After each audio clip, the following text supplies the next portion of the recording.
Assalamualaikum warahmatullahi wabarakatuh. Perkenalkan, nama saya Siti Zahratul Jannah.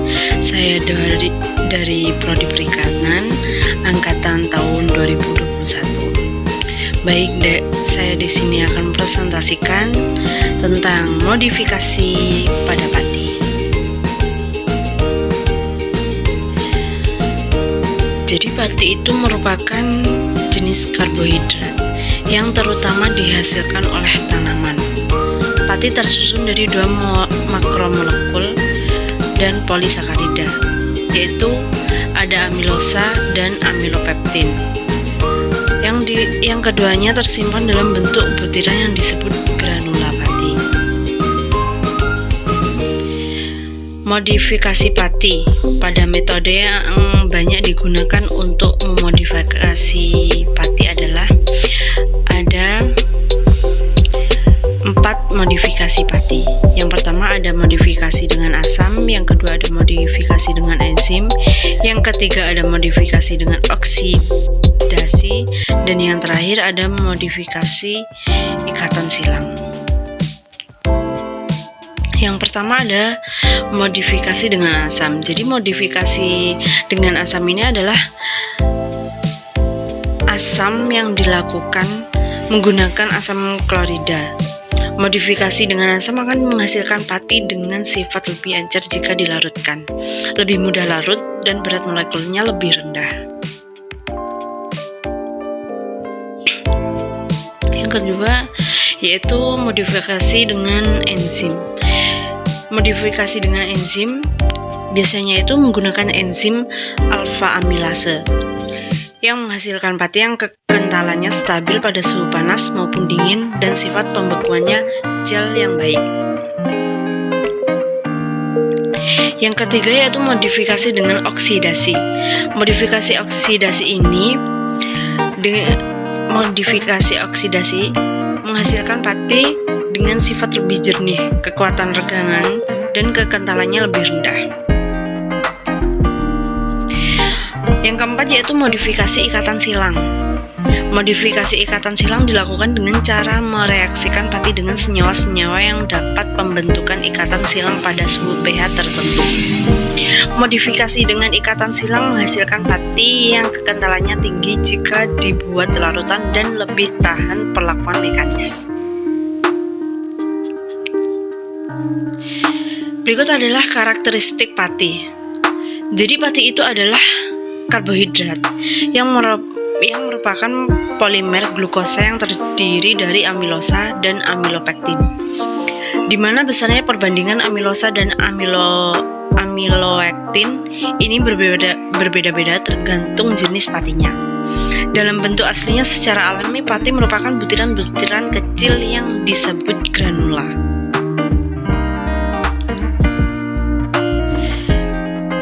Berikut adalah karakteristik granula pati. Pati yang pertama ada pati tipe diameter bentuk. Jagung. Pati jagung tipenya biji-bijian, diameternya 15, bentuknya melingkar, poliginal. Untuk pati kentang tipenya umbi-umbian, diameternya 33, bentuknya oval bulat. Untuk pati gandum tipenya biji-bijian, diameternya 15, bentuknya melingkar dan lentikuler. Dan yang terakhir ada pati tapioka yang tipenya umbi-umbian dan diameternya 33, untuk bentuknya oval kerucut potong.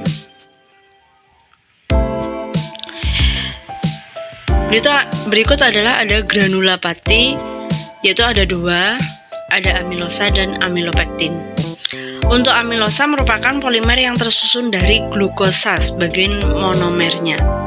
Tiap-tiap monomer terhubung dengan ikatan 1,6 glikosidik. Amilosa merupakan polimer yang tidak bercabang. Dan yang kedua adalah amilopektin. Amilopektin ini merupakan polisakarida yang tersusun dari monomer A-glukosa. Walaupun tersusun dari monomer yang sama, amilopektin berbeda dengan karakteristik fisiknya.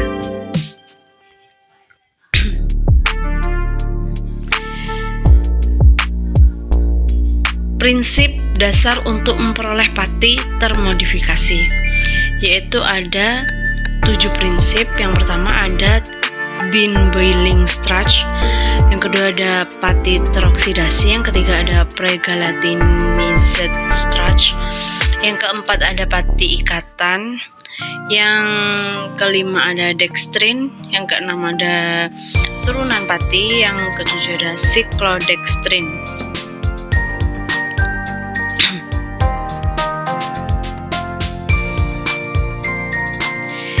Yang pertama adalah Dean-Boyling-Strach. Jadi Dean-Boyling-Strach ini adalah pati yang diperoleh dengan cara mengemaskan suspensi pati pada pH tertentu dan memanaskannya pada suhu tertentu sampai diperoleh derajat konversi atau modifikasi yang diinginkan. Yang kedua adalah pati teroksidasi. Jadi pati teroksidasi itu adalah pati yang termodifikasi dan diperoleh dengan cara mengoksidasi pati dengan senyawa mengoksidasi, bisa disebut dengan oksidator, dengan bantuan katalis yang umumnya adalah logam berat atau garam dari logam berat yang dilakukan pada pH tertentu. Suhu dan waktu reaksinya yang sesuai. Yang ketiga adalah Pregalatinized-Strach. Jadi pati ini diperoleh dengan cara memasak pati pada suhu pemasakan.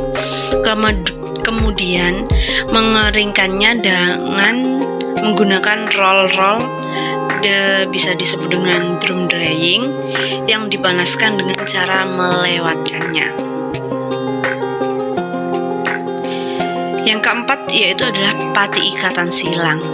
Pati ikatan silang ini diperoleh dengan cara perlakuan kimia, yaitu dengan penambahan cross-linking agen yang dapat menyebabkan terbentuknya ikatan-ikatan jembatan baru antara molekul di dalam pati itu sendiri atau di antara molekul pati yang satu dengan molekul pati yang lain.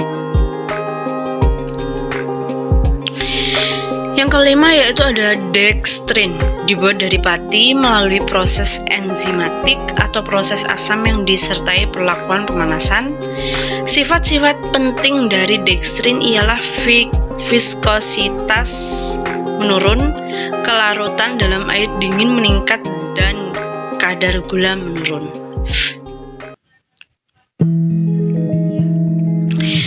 Turunan pati. Pati yang keenam yaitu adalah turunan pati. Jadi turunan pati itu adalah pati yang termodifikasi ini dibuat dengan mereaksikan pati dengan bereaksi monofungsional untuk memasukkan gugus-gugus pengganti pada gugus-gugus hidroksil.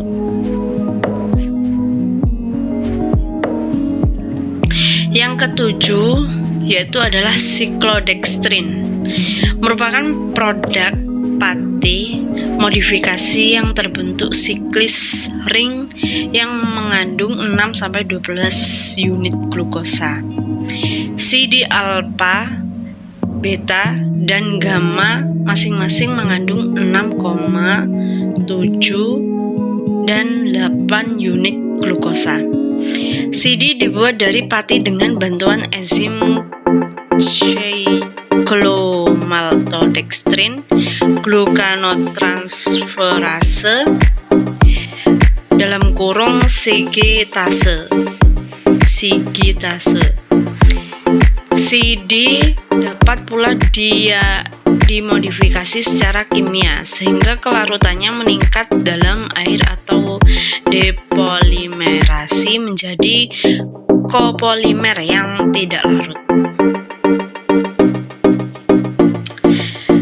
Berikut adalah aplikasi pati termodifikasi. Pati yang dimodifikasi dengan hidrolisis asam terutama digunakan apabila diinginkan konsentrasi pati yang tinggi dan membentuk gel yang baik, tetapi tidak diinginkan pati mengalami pengentalan yang berlebihan. Pati jenis ini dapat digunakan dalam proses pembuatan permen sebagai pengganti gum Arab.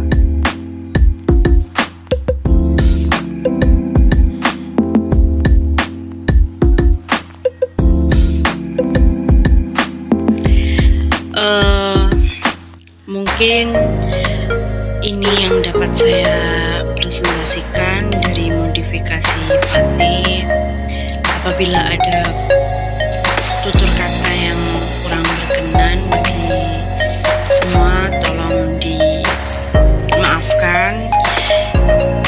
Semoga apa yang saya sampaikan bisa bermanfaat buat teman-teman. Apabila ada kata yang kurang berkenan bagi teman-teman, mohon dimaafkan. Saya Siti Zahratul Jannah. Cukup sekian dari saya. Wallahumma afiq ila aqwamit thoriq. Wassalamualaikum warahmatullahi wabarakatuh.